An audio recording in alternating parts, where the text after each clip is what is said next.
அண்ணா இத கொடுத்துட்டு காசு வாங்கிட்டு வர சொன்னாங்க. அங்க நான் வைடா வாரேன்.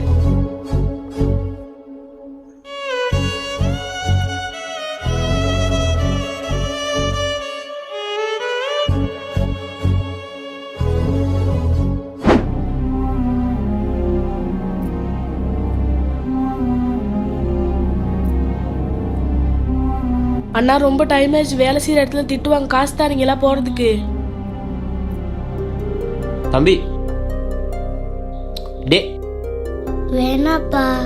டைம் ஆயிடுச்சு சச்சின். அவர் வேலை செய்யற இடத்துல திட்டினாலும் திட்டுவாங்க. பாவம் பாப்பா, நீங்களும் வேலைக்கு போயிட்டு வந்து இப்படித்தான் தூங்குவீங்க. ப்ளீஸ் பாப்பா. பையன் இங்கே தான் இருக்கான், 2-3 வேலை இருக்கு, நான் அதை முடிச்சுட்டு அவனை அனுப்புறேன்.